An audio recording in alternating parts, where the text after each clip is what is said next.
Welcome, friends. Welcome to another episode of Master Stroke with Dr. Indu Arneja.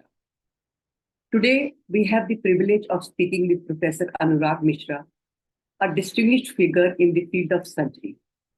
Professor Anurag has made significant contribution to both clinical practice and medical education with a career spanning over 17 years. He is practicing in Lok Narayan Jayaprakash Hospital, Delhi, and he has done his MBBS and MS from Maulana Azad Medical College. And I had the good fortune of meeting him while doing programs for interns of Maulana Azad Medical College. And our association is almost like 10 years long. And I had a wonderful interaction during the programs with him, and I could see a lot of positive mindset for patient communication and interaction. So I thought of having him on the program today.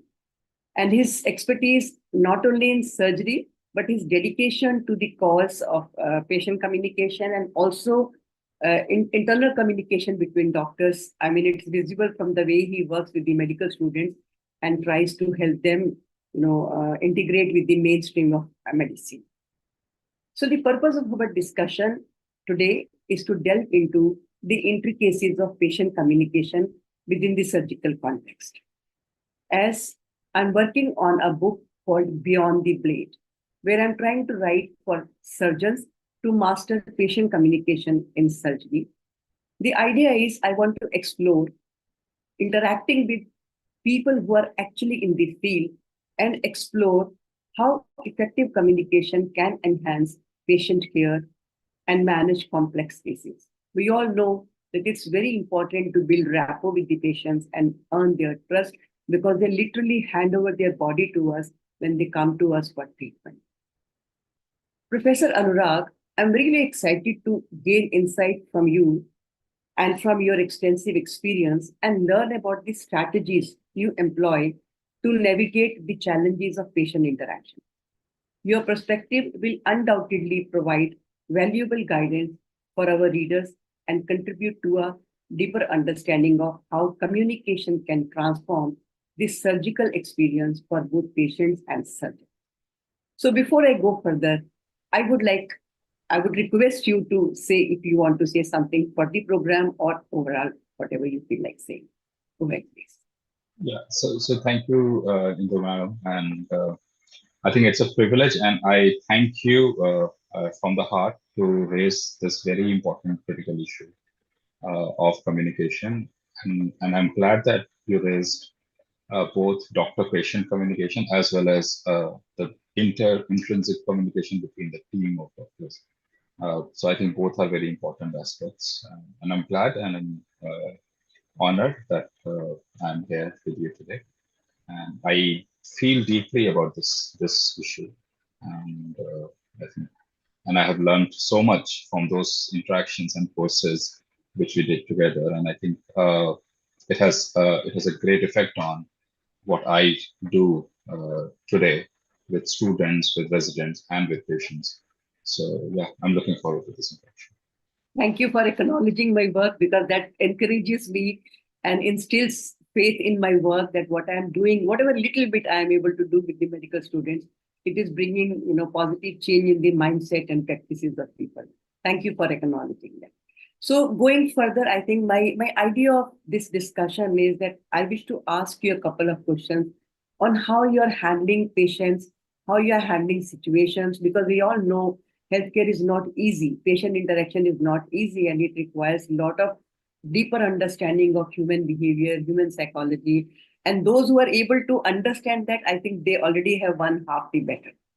So I want to start with something very, very basic, which the idea is that even medical students or postgraduates, they should be able to learn from your experience that how even small gesture can bring a very positive change in the interaction and the quality of care.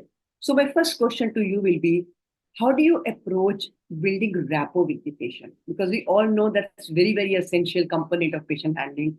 How do you make sure that you are able to build rapport with the patient? And are you using any specific techniques which you would like to share with us?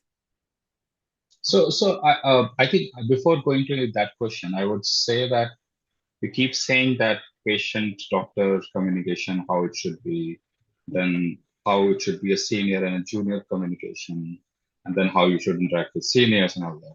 What I very strongly believe is uh, that there are no others. Like there is mm, just one rule of mm, how you should interact with another human.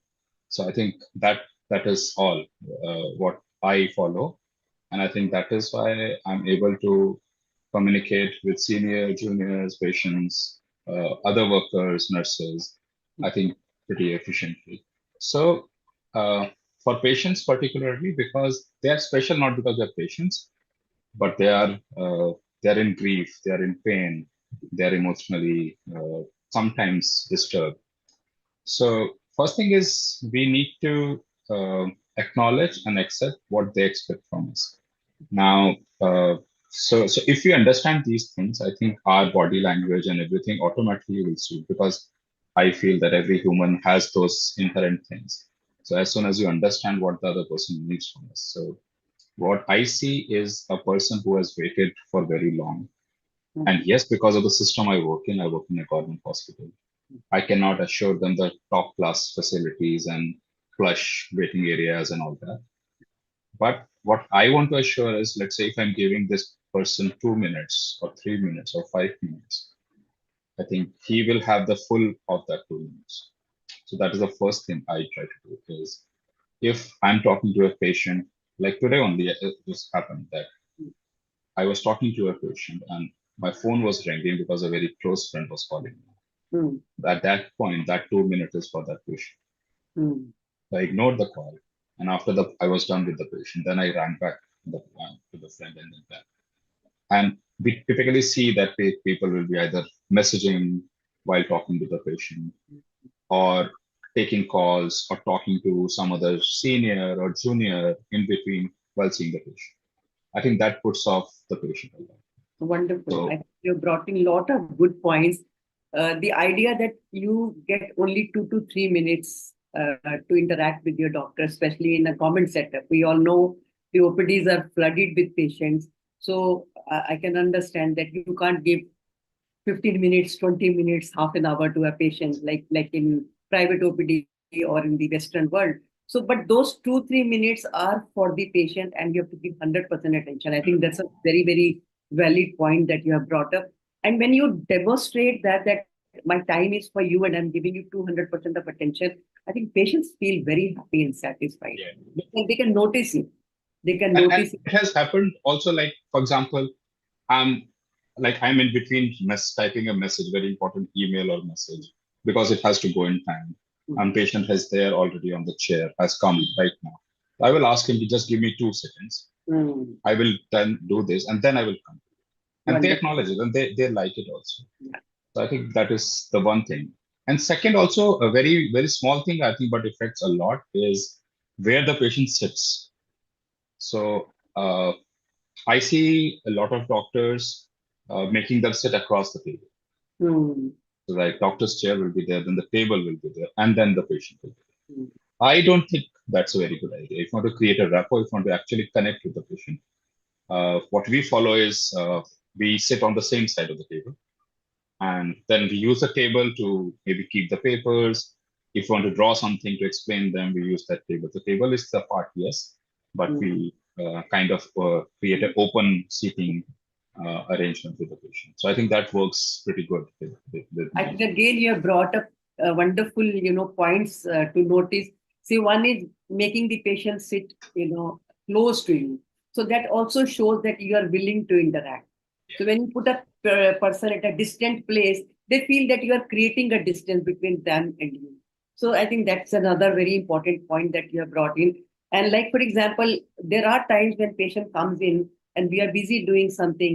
So rather than just continuing doing and the patient is waiting, if you just say, can you wait for a minute, please sit down, let me finish this and I'll attend to you. So these are all very basic courtesies, but then patients feel that you really value their time or you acknowledge their presence and you know that you are making them wait, but then you have something important and you are kind of telling them to it. So I mean, these are very small things, but patients really notice it and they're happy that you are very, well behaved kind of a doctor. So it's very important to even create that image with your patient, because they should go back with respect for the doctor.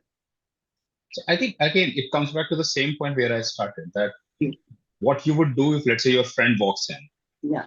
and you give them a 2 minute or 3 minutes. Mhm. I think the same thing. That and on the other side also, I would sometimes joke also with my patients. I would say something very sarcastic also sometimes. All this happens because for me, they are just another person I'm interacting with, whom Yeah. I value and who are there to seek my attention. So sometimes I would say, like if they have, let's say the paper is not properly kept or something like that. So I would say, okay, you got a nice phone and phone mein report dikha rahe ho and all that thing. So Yeah. it has to be real. I think Yeah, that's I know. what. Once you have that rapport with the patient, even patients understand that you are not saying anything to disrespect them, but that's just to, interact in Yeah. a very informal way that you are doing. Yeah, wonderful. So, again, in a government setup, we know time is always a constraint. So, how do you manage to get all the information from your patient within limited time, or what strategy do you adopt to make sure that you get all the information from your patient? Okay. So again, I would say I think we make excuse when we say that we don't have time. I Mhm. think if you follow good communication practice, you are more efficient. Mhm.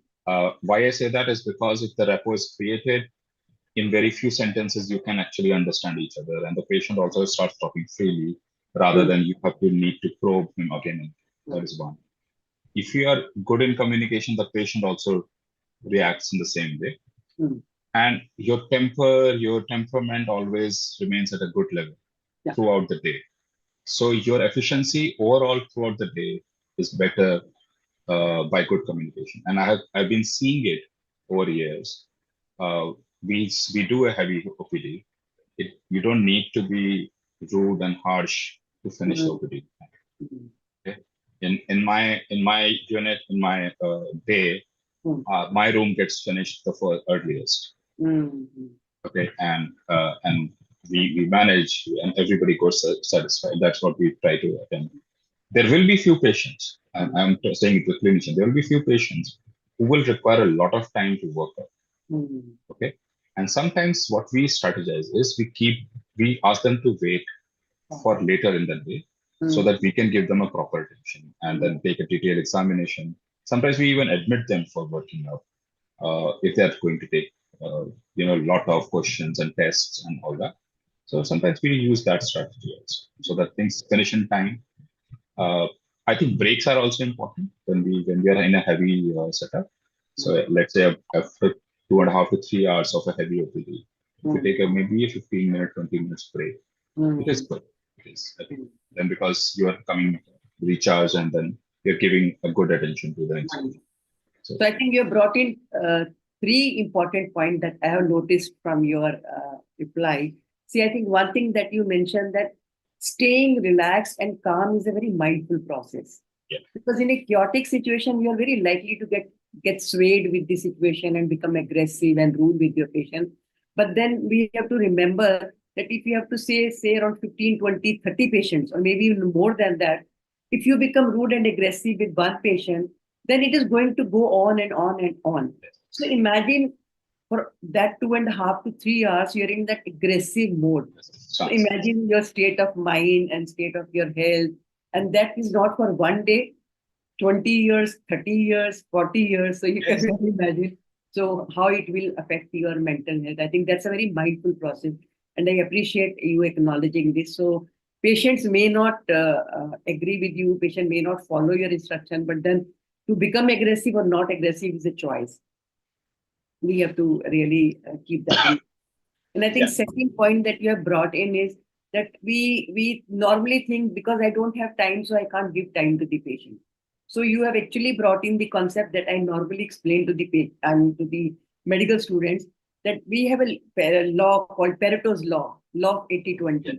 So Exactly. there will be 20% of the patients who require detailed working. So why not ask them to either wait or ask them to come again, so that you devote enough time. Like, for example, you are saying that we admit the patient Yeah. just to work on the case.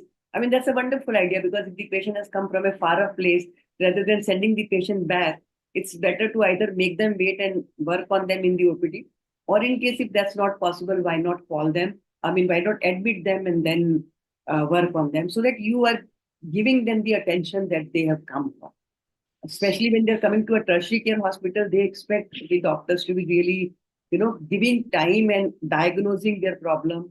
That's the reason why they come here, because they may have Exactly. 10 hospitals, yeah, but they were not diagnosed because they didn't fall into the right hands. So when they come to tertiary care hospital, they expect that they will be diagnosed and treated correctly. And I think the third point that you have brought me is about the concept of self-care, which I normally say doctors are not really very good at self-care. So keeping in mind that taking tea break, or taking a cup of tea or coffee or juice or water, something, so that the monotony gets, broken for a few minutes, energy gets completely changed, and then you get refreshed and you come back. I think you have brought in wonderful points that you have, discussed about. Excellent. So anytime in the OPD, I've had a patient who would not behave well, if I may say, who would So not listen, who would not behave well. I think, yeah, but I'll not say that we never had these kind of occurrences. We do get lot or not lot, I would say, but once in a while we do get these people who, and again, we have to understand them because their behavior is such because they might have faced a lot of hurdles before reaching you. So what we are seeing maybe is an effect of lot of things which he has faced before Accumulating. coming to you. Yes. So what I try to follow is I try to see myself that how I am reacting. Mhm. And sometimes maybe I might also be in a weak moment or something like Mhm. that I know that I might be reacting. So what I generally do is then I shift them to somebody else, Mhm. because if I think that I may not be able to handle this one right now, so Mhm. either senior junior doesn't matter, but somebody else. Mhm. If I think I am able to handle it, I'm in a good mood, which mostly is the scene, because being the senior, you don't have to do a lot of, labor work kind of thing. So Mhm. mostly you're relaxed. So Mhm. I would make him sit and ask him what has happened. And then generally, as soon as I think what I have experienced, as soon as you make them sit down, Mhm. Yeah. they they start reasoning and they Yeah. start talking logically. And then what I try to do is we quickly come to the solution. So like Mhm. as soon as he has sent 2 or 3 lines to vent out, Mhm. and I would just ask him, okay, what do you think we should do? This is a Mhm. typical line I use. Wow. Like, okay, ab kya karna hai? Excellent. And as soon as I say that, suddenly there's a pause. Every time I get this, there will Mm. be a pause that here is somebody who's not reacting but asking kya karna hai? What do you want? What do you What want? you want. So and then he will say कि अरे doctor साहब बस ये दवाई लिख दीजिए या मुझे ये करा दीजिए या टेस्ट नहीं हो रहा है.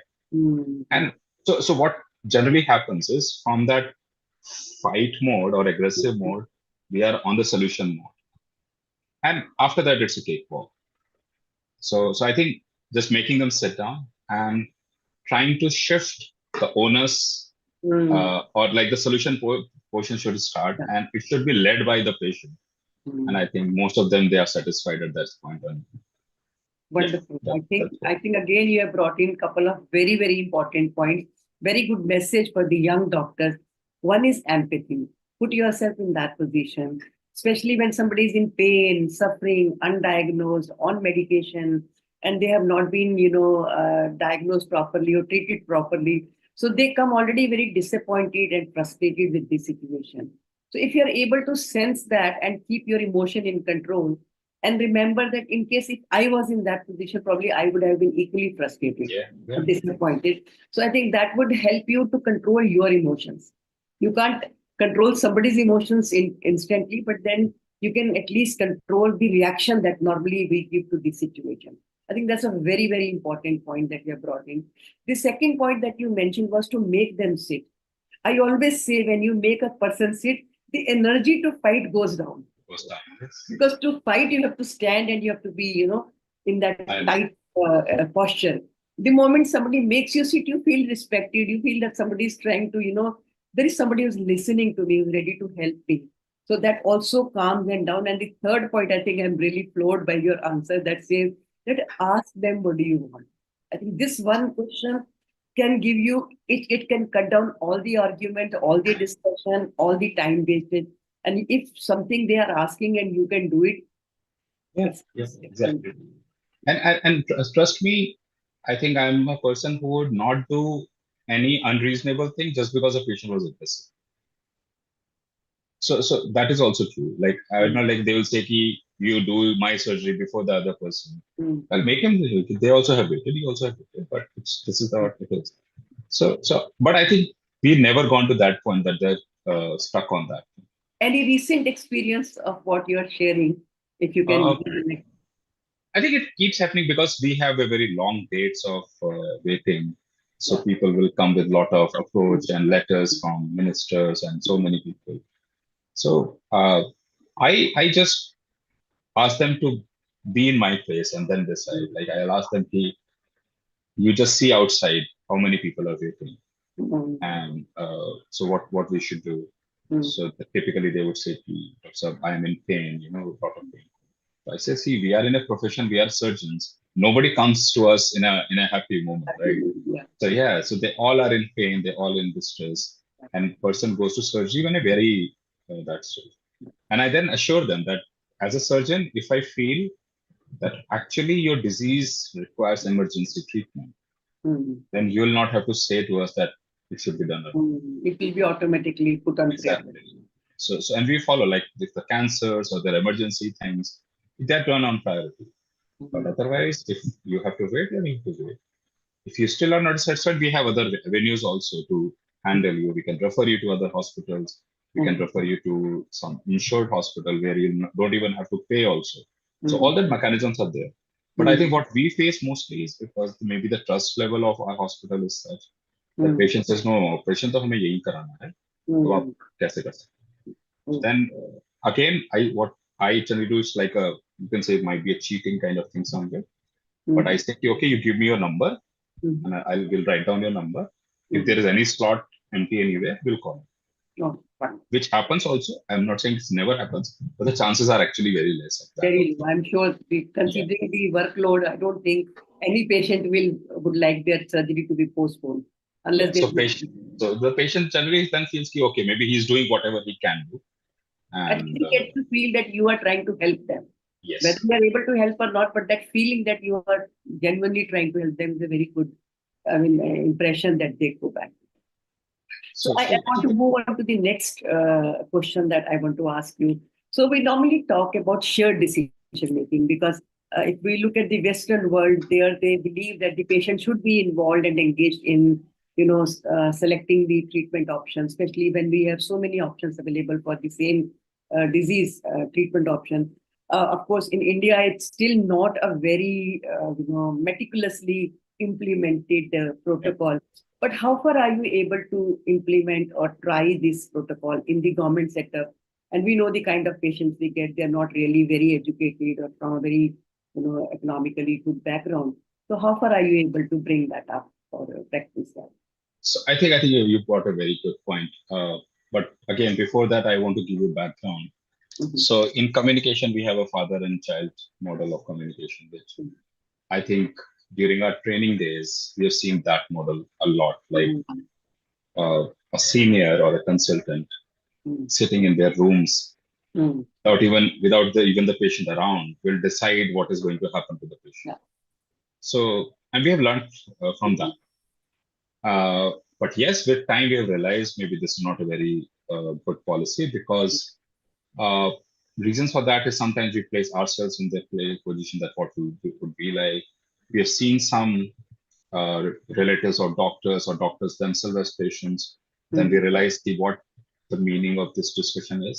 Mhm. So now I personally strongly believe in it, and I try to follow as much as possible Mhm. uh, that we give options Mhm. to the patient.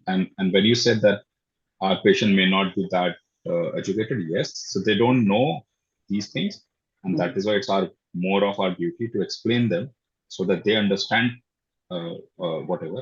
And trust me, I notice that they are more smart than many educated people because they understand the impacts of surgeries and Mhm. how it will impact their lives and all that. And I have seen them making much more better decisions than many Mhm. other people because they think everything should be modern and fancy and all that. So what we try to do is we give them options in their easy language, maybe using diagrams and all these things. Mobile is a great tool. You can show them videos, you can show them procedures and pictures. So, and then help them to take their choice. But in many instances, they will ask that, so you decide. Okay? So, and this is a very kind of a trap kind of question, which derails us from this kind of shared decision making. Yeah. Yes. So, but again, I say to no, decision आपको ही लेना है.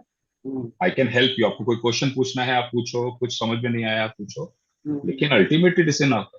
मैं बस इतना बोल सकता हूँ कि शायद मैं इसको प्रेफर करता इसलिए प्रेफर करता. लेकिन अब आप बताओ आपको क्या. So because I feel if they participate in decision making, the adherence to that treatment protocol is better. The belief is better. And we have seen in many psychological theories that if a patient believes in the treatment, the chance of cure is better. It works for them, absolutely. Like it is said for homeopathy and all that thing, that it works because the belief system is so strong. Yeah, absolutely. So why not use it? So honestly, I tell doctors that if you want to unburden yourself, start practicing shared decision making. Because what happens when you decide on somebody's behalf, then the onus of outcome falls on you. Somewhere you feel responsible for the outcome. But once you have discussed with them the options, the risks, the possibilities of the success or complications, one is they are mentally prepared. Okay, there's a risk or there's a possibility of complication or outcome may not be as we are expecting. So they're kind of ready for whatever the outcome is or whatever the eventuality is. And also, I think it may be little time consuming, but I think a lot of litigation problem can be prevented if we practice shared decision making in real sense. And like you said, that I say rather than deciding on the patient behalf, it is better if you facilitate their decision making. And lot of time, out of respect for the doctor, they would say, Doctor Sahab, aap bataiye mere liye kya theek hai. Please tell me what is the best option. And we feel like telling, I think this is better. But it's again, you say very rightly, it's a trap. One should not get into it. One should avoid that and rather still insist, see, you know what your circumstances are, what works best for you. But I can help you. Ask me the question that you want to know, like whatever information you want to know, and I'll help you facilitate it. I think that's a very, very good approach. So I'll tell you an example of this. So recently, we had to perform a surgery for a carcinoma of urinary bladder, which is the last kind of part of the urinary system, which collects the urine. Now, we had to remove it because of the cancer of urinary bladder. And obviously, now we need to divert the urine through a bowel coming out of our bowel. So this was told to a patient. Okay? And on the rounds, I kind of noticed that this person still is not looking, confident about the procedure, which we're planning to do next day. So then I just said again. Then he said, "Nay, I'm not happy about the stoma thing, the opening." Yeah, opening. Yeah. So and then because of our experience with the typical groups. So a religious group of people, because they are not be allowed to pray after such thing. Yeah. So it is a big thing. And now imagine a person who is into a later part of his life, who has lived all his life, and for him spirituality means a lot, and religion means a lot. And suddenly we are asking him towards his last days of life that now you cannot pray. So then it was a dilemma. Then we had to actually say, okay, let's not rush into this surgery. Let him think over it. And what generally we do in these cases, we make them interact with other patients who have undergone this. We also make use of some people from our own batch. Like, thankfully, there was another team member who was from the same religious group. We asked him to have a conversation with him. Let's see what comes out. Then he gave example. It is not like that. There's nowhere it is written that you cannot pray. It is just a society thing you're saying. And then he got convinced. So so you cannot just push him कि नहीं नहीं you आपको कराना ही पड़ेगा नहीं तो like you cannot use fear uh, to Yeah, get your instead of decision made. threaten them and yeah, use fear as a way Exactly. to convince them. I think again, wonderful point that you have brought in, that we have to respect their religious beliefs also. Yeah. We may not agree with them, but that does not mean that we make mockery of that or we kind of threaten them that if you want to survive or if you want to get treated, you have to follow what we are saying. But you made sure that ultimately patient agrees because that was for the patient's benefit. That means you were focused on the clinical goals, but then you did not push for it, and rather you kind of created situation where his concerns were addressed, and he was counseled, and by seeing others also he got kind of convinced that I mean it's not a big thing, and I'm not the only one who is going through this. I think it's a wonderful way to help patients, become comfortable because it's not an easy thing to carry a bag with you with a Yeah. it's very And it's a uncomfortable. lifelong thing. It is like if for that condition, it's a lifelong thing. Okay, it was So, for a lifelong. Normally, we reconnect and we so for this indication, because there is no other way now, the urine will go anywhere else. mm, So it's like that. oh, So yeah, it is a thing, but they have to accept it because they have to live with this. Now, let's say if they hate this part, mm, so they will be hating a body part of their own. yeah, So we have to make them comfortable with this before going in. That's it. it's a very challenging situation that we have shared. Certainly. Patient got the surgery done. Then? Yes, we should got the surgery done. Wonderful. So did it take really very long to prepare the patient? And No, what were no, just maybe 2 days later we got the surgery you? post. Wonderful. Thanks. So I'm sure a lot of time they will have some expectations. They seem to be very unrealistic kind. Any case where patient had unrealistic expectation, and how did you manage it? If you can share any. So unrealistic comes like a lot of time. Like for example, there was a patient of surge of malignancy, Hmm. and it was a bad case because we also were shocked because at a very young age, patient had uh, a cancer of stomach, and we were explaining it. Okay, this is this, and the way it is looking very aggressive, and so we were explaining it is going to be difficult. The chances are less. We are trying whatever we can, but chances are still less. And the patient relative still says, especially the mother of the patient, he ठीक हो जाएगा ना, right? Hmm. Because and I understand because he's a young age and all that, and think about a mother. Hmm. So then yes, all of them I think sometimes need a separate session and all that. So it happens, and a lot of things, especially in surgery, they have a lot of unrealistic things. Sometimes it's maybe about saving a limb that we are planning to amputate. Cancer, especially in cancer, I think everybody thinks it's a cancer. Everybody is afraid of cancer, and everybody somehow expects that now because the technology and everything is there, we'll be able to treat all of them. Hmm. So yeah, so that, I think mostly around cancers we face this problem. Also, what problem in this in shared decision making or something we face is when the family members take decisions for the patient. Hmm.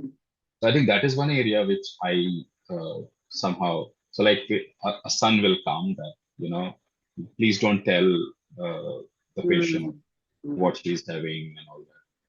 And somehow I to first will obviously I'll not defy him and straight away speak, but I Hmm. will tell him that see it is first her life, her body. She has a first right on whatever happens to her, Hmm. even more than you. You may be caring, and I understand your emotion, Hmm. but it is not fair. And Hmm. I tell them, sometimes I remember this once. I said to him, Hmm. she's your mother. Hmm. She knows life more than you do. Hmm. So True. I am sure she knows about the disease also. Yeah. Yeah. And you can ask. And then Hmm. I called the mother inside and Hmm. asked, so Mataji, what are you suffering from? Hmm. She said, मुझे cancer है ये लोग मुझे बताते नहीं है लेकिन Oh. and the son was like oh man so these things so I think again that if I see that there are other people who are dominating the decision making Hmm. I would actively try to break that Hmm. and let the patient at least be in the main decision making place. Very right. I think. See, especially in India, I think it is the family who looks after the patient. It is the family who decides on the patient's behalf. And somewhere they feel the patient is vulnerable, patient is weak, patient will not be able to take it. But very rightly said by you that, I mean, her age is much more than you, almost Yeah, double your age. So she's far more experienced, and maybe she already knows that she has this problem. Only thing is, you are playing hide and seek with her, and you're assuming that she either does not know, or when she will get to know, she will be very badly hurt, which is actually not true. And I think we underestimate an individual's power to the tolerate resilience. Yeah, yeah. that. And I always tell the relatives, that see, all of us have some desires that we keep for the last time. Okay, before I die, I Yeah. want to write a will, or I want to say sorry to somebody, or I want to sort out my relationship with a particular person. So I think we have to make sure that that person goes peacefully, and they don't carry that that incomplete desire with them. So a lot of time when I give them this explanation, they understand. Yes, you're right. I think the patient should be informed, and they should be allowed to do whatever they want to do. That's a very, I think, yeah, it's sensitive aspect of communication, but then that's very, very important. So any time where the outcome did not come as expected. For example, it was a simple case, and you and your team and also the patient party, everybody thought it's a very simple case. But unfortunately, due to some reason, the outcome did not come as expected. So, can you recollect any incident? I'm sure there are a lot of it.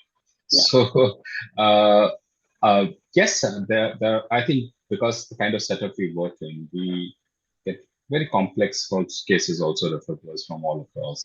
Sometimes there was surgery done outside, and then they were complicated and got to us and all that. So, again, I think I would say that we give unnecessary, very high pressure on ourselves that, we are like godlike, will not make any Mm, mistake. mm, mm, Uh, and I think in that attempt, we do funny things. mm, So rather, it's very simple that yes, things will happen. mm, Patients also are kind of okay with mistakes being done, mm, but if acknowledged and then handled properly. mm, So I think that is the one thing which I will ensure. Yes, I would prioritize these people because it is something mm, was done. mm, So we will make sure that they understand everything.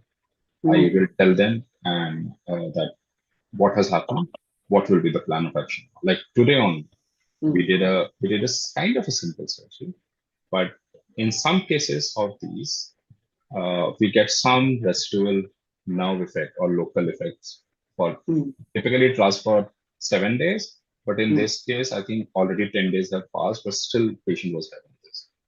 So mm, then I saw this patient and I told him, yes, something is there. So either it can be in local injury, which is very unlikely because we saw the findings in intraoperatively.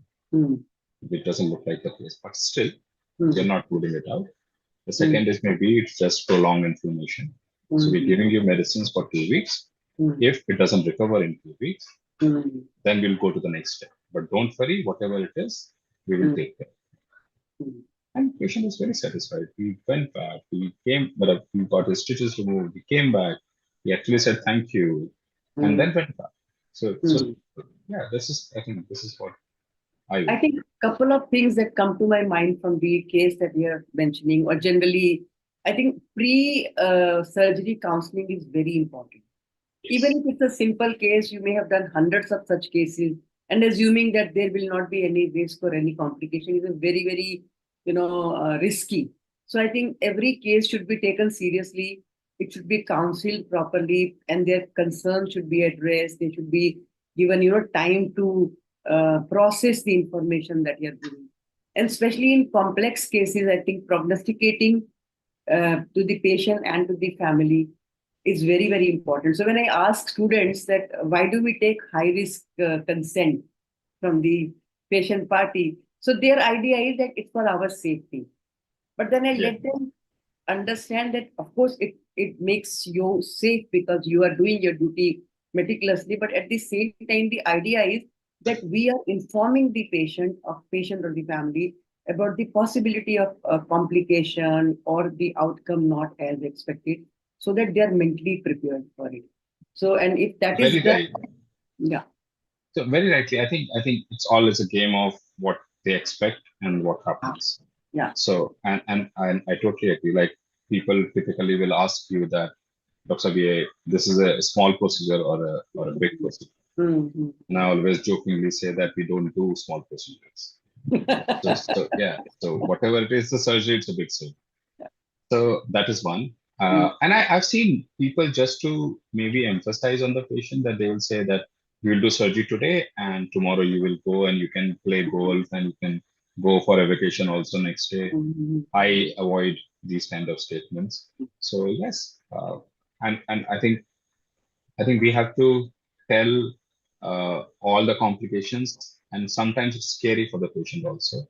Mm-hmm. So you have to slightly be on the worst prognosis side, Mm-hmm. so that I say that if things go very good, they're very happy, and if let's say things go slightly bad, they were ready for it. So both ways, I think it is for your benefit. So I totally agree. So anytime patients they act uncooperative or they don't adhere to the advice, how do you manage those cases? Yeah, I think again it happens. It happens uh, not very commonly, because if you actually spend some time in explaining them that what is happening and why it is happening, generally they will follow. Sometimes there are factors which are not in their control, like money was not there and all that. So many times I have seen that, like recently, one of my junior basically was saying, why are you not taking this medicine? We told you to get this thing done and all that. Mm-hmm. And he was not saying anything. And I think, क्या हुआ? So he just said this, उस time पे मेरे पास पैसे नहीं थे and all that. Mm-hmm. So those things happen. But I think one case I would never forget. I think it was way back. Mm-hmm. I somehow I still remember, and somehow I get very angry when I remember this. There was a young girl, uh, I think 13 or 14 years of age. I was an intern at that point. As a medicine emergency, and this patient, I've never seen anything like that. She was white. It's like out of the severe lack of blood. Blood. Only Yeah. And we got her HP, and I never seen that kind of report. We got 0.5 HP, Oh my zero God. point 0.5. And she came because she was in cardiac failure. Because of severe anemia, she was in cardiac failure. And I asked my resident, said, what are we going to do? He said, and he was very angry at that. This was a person I've not seen very angry at, like very often. I said, what has happened? He said, I'm trying to tell these guys that they need to donate blood for this girl. And they're saying, in the blood here and everything. Oh my God. And so sometimes you face these things also. Very sad. And so I said, what to do? He said, I don't know. He said, how much blood we can give, and because she will again go back to these people. So sometimes, yes, you see that ugly side of our society also, and a lot of things happen. I think one patient, which was our patient, we did ileostomy, the same thing which I was telling you, and these people did not allow this girl inside the house. So outside the house, where the kettles are kept, she used to lie there because she said they used to say कि वो घर के अंदर पूजा होती है तो हम नहीं इसको अंदर ला सकते. My God. And typically we make ileostomy almost like very often, and these people do very good, and within 1 month we close it and everything is okay. And this girl comes because we have planned the reversal. After 3 weeks, she comes. She's like absolutely thinned out, very emaciated, dehydrated. I said, "What has happened?" Then this girl told us. And typically, these people, because they spend time, they get attached to us. I was a resident of that. So then I said, okay, you're not going home. We are admitting. And I'll ensure till you like regain the weight, you become better, we do the surgery, and then only we'll see you. Because if they cannot take care of you, we will take care of you. So these kind of things also we see. I'm sure had you not intervened, we would have lost She would that. have died. She would have died. No doubts about it.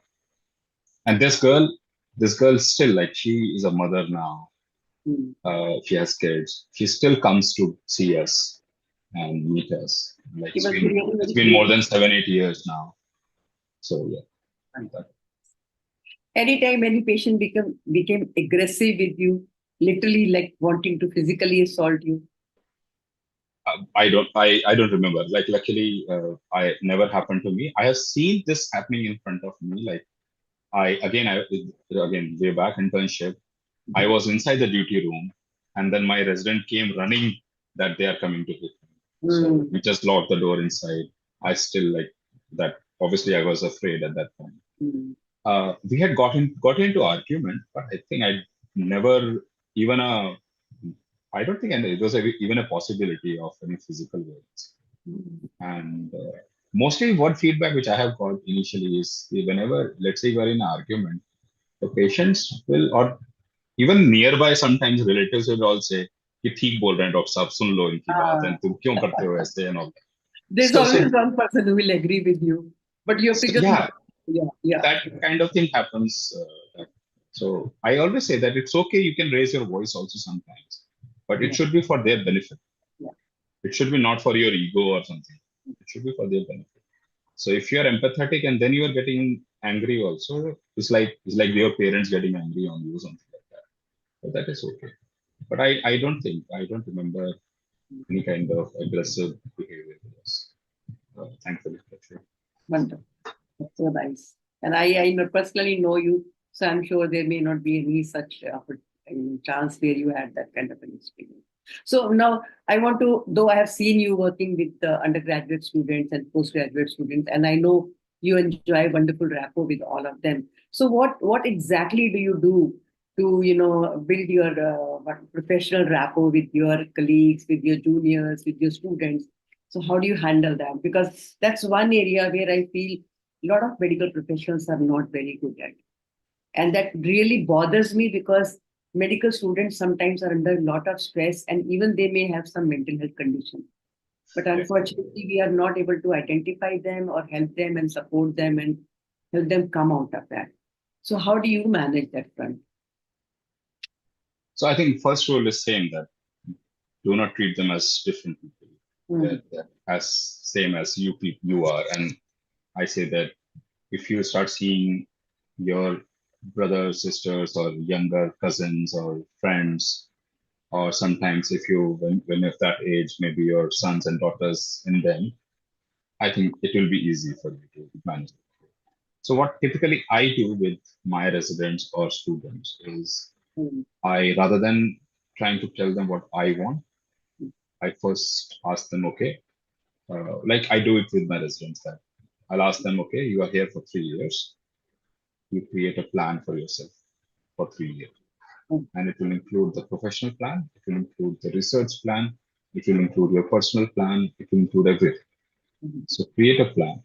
And it can be different for each. That's why I never make a plan and give it to them Mm. because then it will be same for you. So whatever you want to do and give it to me so that then we can help you in that path.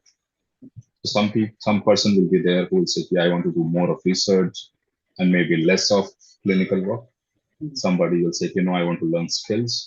I'm Mm. not much interested in research. Some Mm. person will say, I want to create a balance between my personal life, my work, and everything. So Mm. everybody will have a different route now. So I think very initially, and it is not that I knew this forever, but I think recently I discovered that the earlier you do this, like Mm. maybe a one-on-one session or something with everyone, it is better because they come from different places. It's a very stressful situation for them. Mm. They're coming into like right from a school, you coming into MBBS, then different states, and then coming for masters. So if you, in that initial few days, if you orient them and you tell them that, okay, whatever you decide, we are there to help you. I Mm. think it's a very comforting thing for them. Wonderful. Now, we cannot do this for students because the sheer number, Ah, okay? And they come to us very late. That's why we created groups where students then help peer their support. peers and yes, so those kind of things. And plus, there are faculty mentors also who will help them out. So I think the bottom line again is empathy. We always talk about empathy, clinical empathy, but I think we have started talking about empathetic leadership or Mm. empathy between people. So we have to show empathy between colleagues also and between students and teachers also, not just with patients. I think I was giving example recently. There was one teacher of ours who was very empathetic towards patient, but he was very nasty towards the residents. So I was giving his experience, his example. What kind of thing it is like. You are showing, because yes, everybody is talking about empathy towards patient. You are demonstrating it. It's okay, but what about your juniors? So I think couple of last questions that I want to specifically ask. See, one is, what is your message to the budding doctors, budding surgeons, specifically in terms of patient handling? That's one question I want to ask. And then there are two more questions. Please answer this one first. Yeah. So I think message will be, I think, many, but I think one key thing is inculcate empathy in you. One, this is the I think one most important quality which a doctor at least should have. Try to understand that the people who are coming, they're less privileged than you. And yes, you are the more educated one, more smart one, more privileged one. So if somebody has to bow down, it is you who has to bow down. So that is very important. You cannot expect them to be reasonable, them to be wiser when you are saying that you are the wiser one. So that is one thing. So I think empathy is one thing. You to always try to think what patients are going through. So inculcate empathy. And recently, I've been advising them to read a book called Walk with Fairy. I think this is one book which should be a part of medical curriculum. It's written by Dr. M.R. Rajagopal, who is the father of palliative medicine in India. I've been a huge fan of his work. But this book talks about how empathy transforms you. What is the name of the book? Walk with the Weary. Okay, I'll take it from you. I'll just note down. I will send you a copy. Oh, thank you so very much. I will send you a copy. Wonderful. Thank you so very much. Thank you. And when you're talking about empathy, I think when I speak to the medical students, they still are very doubtful about the purpose of empathy, because they have the impression that if we are connecting with the patient at emotional level, then we are attaching ourselves, and that's not a desirable, interaction. Attaching yourself with the patient is not a desirable, interaction. I completely agree, because then that can be exhausting and it can cause burnout. But empathy is not actually attaching. It's being able to sense their emotions, and because you are blessed with the power to cure them and help them and reduce their suffering. So I think it is empathy in action. That's what is desired. So there you don't have to emotionally relate and get connected with the patient like a child or a son or a parent, but thinking that, oh, can I reduce the suffering? How can I help this patient? I think that's the sense of empathy. And I think this has to be really explained very clearly to the medical students, because a lot of time, and this recently when I had a discussion with a couple of them, they said, we have been told by our seniors, emotional level pe connect nahi karna hai. Emotional level pe connect nahi karna. So probably they still need, deeper understanding that it is not connecting, but you knowing that the patient is suffering and emotionally disturbed. So whatever best I can do, I have to do for the patient.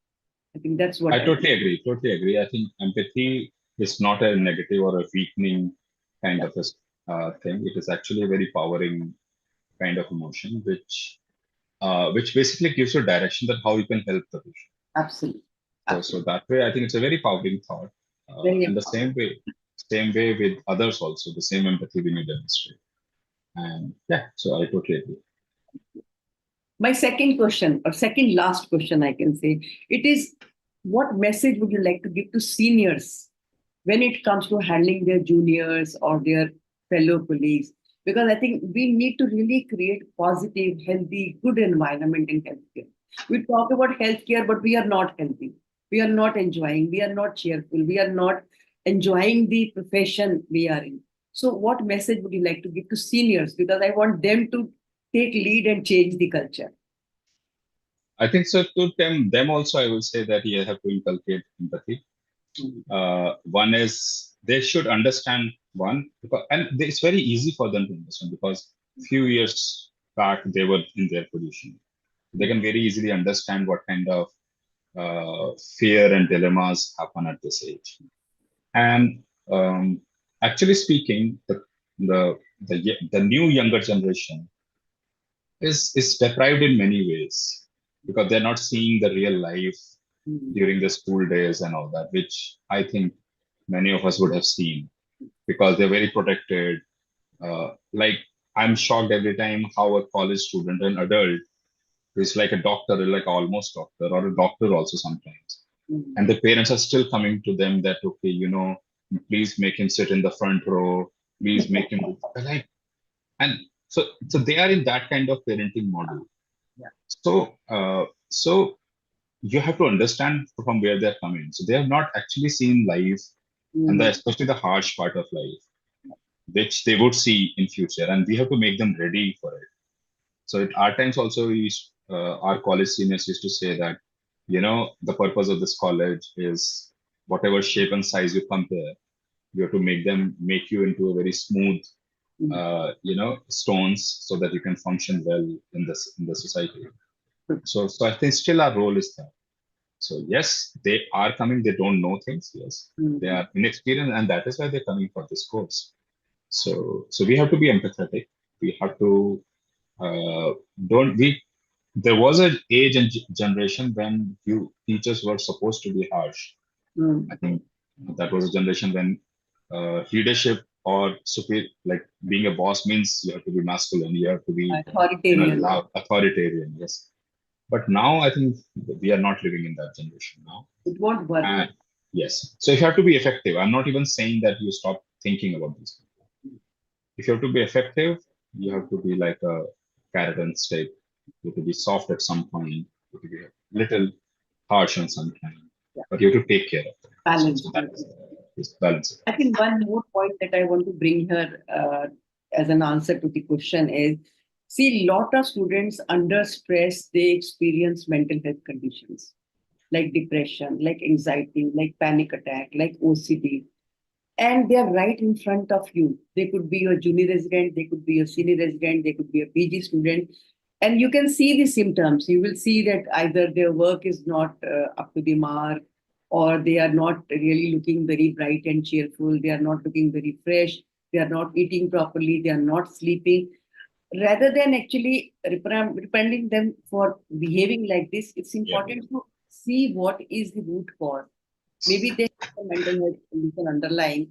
And if you're able to identify and get them the right treatment and support them and then help them come back and become normal and, get back to work. This is what I think I would request all seniors to, bring a change in their approach. That don't ask every student to go in the same way because you were treated the way your seniors treated you. It doesn't mean that you to treat your juniors in the same manner. We'll have to really change our way of handling our juniors. So luckily, I think in our college, we have a very strong, robust mental health program, which is mainly led by students and also a lot of college run initiatives also around mental health. So yes, there's a good awareness, but I totally agree that every time you, let's say, challenge a senior that, maybe this is not right. So they would say, no, we also, हमें भी ऐसे सिखाया गया, and that is why we are so good because, and I agree with that part also. Maybe discipline, again, there's no study on that, whether discipline will bring out the best in you or not. It's a different type of mentorship. But I think it is doing right now, it is doing more harm than good, being very strict because maybe the students are not ready for it as well. So, see, in that system, even if few students break down or they have some mental health condition, I think then this approach is not really. Not really. Exactly. We have to be mindful of this reality also.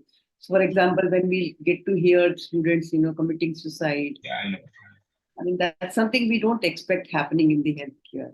If we are not vigilant enough to identify any student who is in active phase of depression and can attempt suicide, that means we are not identifying symptoms that are moving around us. That has to be taken. So my last question to you is about what will be your message to the patients and their family members? Okay, I would say that doctors are not gods. Mm. That is the first thing. Do not go. It's like uh, they can't treat everything. First is that. So, and they also have their own stories. They also have their own life, have their own struggles. So, uh, and I've seen like they are working very hard just to make things better for you. So be kind to them. That is one message generally I would give. There's no harm in you reading about things and all that, but try to have some trust on them. That is a thing. And I think that I don't know if patients can alone do that, but I think sometimes they have a lot of queries, but they actually get a fearful of what doctor will respond Mm. sometimes. So it happens that way. But Yeah. still, I think they need to try and ask whatever doubts they have, ask it openly so that you understand. But do not consider them as gods that they would treat everything and anything. Uh, and health, I think your health is in your hand, not in doctor's hand. So take care of it. Absolutely. I think wonderful message. Wonderful. Thank you so very much, Professor Anurag Mishra. I think our interview and our discussion went way beyond the time that we had thought, but I think it was excellent interacting with you. And I got wonderful insight. And I'm very happy to see that whatever I was hoping and expecting, Yeah. we are trying to bring in that change. And you being in the leadership position, automatically, I'm sure people working with you, under you, will definitely observe this and imbibe these values. And when they go to different hospitals and places, they will ultimately become, torch bearer of your message and your way of handling issues. Thank you so very much. God bless. Thank you. I think I also enjoyed this conversation. And yeah, thank you. And all the best for your book.